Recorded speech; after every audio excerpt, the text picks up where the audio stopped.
Hello bachcho, let's read the question. The question says that a ladder shown in the adjoining figure has rungs 25 cm apart. The rungs decrease uniformly in length from 45 cm at the bottom to 25 cm at the top. If the top and the bottom rungs are 2 whole 1/2 meter apart, what is the length of the wood required for the rungs? इस question में एक ladder दिखाया गया है. इसमें जो rungs हैं वो 25 सेंटीमीटर के गैप पे हैं. कंसेक्यूटिव रंग्स जो है उनके बीच का जो डिस्टेंस है वो 25 सेंटीमीटर का है. अब रंग्स की जो लेंथ है वो यूनिफॉर्मली डिक्रीज कर रही है.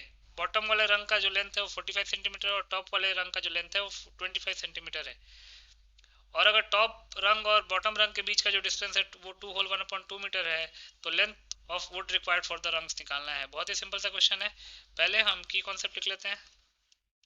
की कॉन्सेप्ट तो लिख सकते हैं sum to first in terms of an AP will be given by the formula n by 2 into a plus l, where n number of terms को रिप्रेजेंट करता है, a जो है वो फर्स्ट टर्म को रिप्रेजेंट करता है और l जो है वो कॉमन डिफरेंस को रिप्रेजेंट करता है.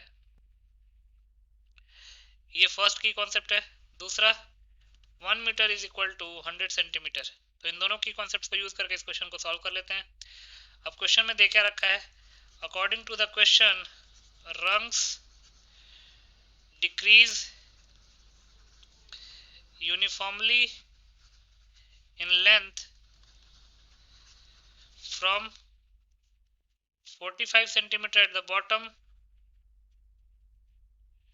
to 25 centimeter at the top. Basically जो रंग की लेंथ है वो यूनिफॉर्मली डिक्रीज कर रही है. बॉटम वाले रंग का जो लेंथ है वो 45 सेंटीमीटर है और टॉप वाले रंग का जो लेंथ है वो 25 सेंटीमीटर है.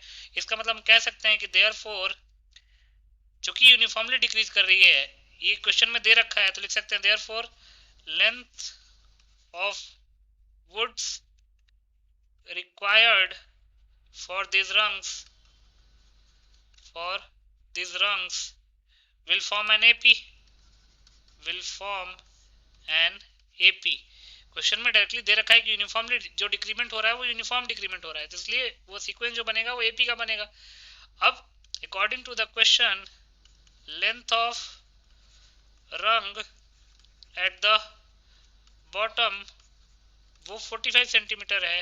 इसका मतलब फर्स्ट टर्म जो है वो 45 सेंटीमीटर का इक्वल हो जाएगा और length of rung at the top वो हो जाएगा 25 सेंटीमीटर.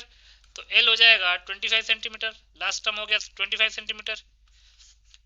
अब क्वेश्चन में क्या दे रखा है.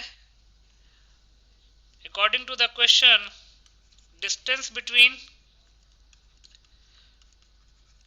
टॉप एंड बॉटम रंग वो 2 होल 1/2 मीटर दे रखा है. तो इसको अगर हम सेंटीमीटर में कन्वर्ट करेंगे तो क्या आएगा, 5/2 मीटर इंटू 5/2 इंटू 100 सेंटीमीटर में कन्वर्ट कर लिया हमने, तो हो जाएगा 500/2, दैट इज 250 सेंटीमीटर. और डिस्टेंस बिटवीन एवरी टू रंग कितना दे रखा है. Distance between every two rungs वो हो जाएगा 25 सेंटीमीटर. ये क्वेश्चन में गिवन है. तो टोटल नंबर ऑफ रंग्स कितने हो जाएंगे, लिख सकते हैं therefore total number of rungs will be, top और बॉटम रंग के बीच का डिस्टेंस है 250 सेंटीमीटर और टू कंसेक्यूटिव रंग्स के बीच का डिस्टेंस है 25 सेंटीमीटर. अब इसमें एक और ऐड करना पड़ेगा. ये वन किसके लिए, फॉर द टॉप मोस्ट रंग. फॉर टॉप मोस्ट रंग, टॉप मोस्ट रंग को तो हमने छोड़ दिया है, इसको करेक्ट फॉर्म में लिखेंगे टॉप मोस्ट रंग. तो ये जगह 10 + 1 दैट इज 11. तो यही n का भी काम करेगा. नंबर ऑफ टर्म्स कितने हो गए, 11. तो लिख सकते हैं therefore length of would required for the rungs will be given by S11. Total rungs 11 है तो S11 से हमको मिलेगा. तो ये जगह 11/2 इंटू फर्स्ट टर्म कितना है 45 सेंटीमीटर प्लस लास्ट टर्म है 25 सेंटीमीटर. सिंप्लीफाई कर लेते हैं. ये जगह 11/2 इंटू 40 + 20 60 + 10 70. 2 इंटू 35 होता है 70. तो 11 इंटू 35 हो जाएगा 385. इसका मतलब लिख सकते हैं therefore S11 is equal to 385. तो यहाँ से लिख सकते हैं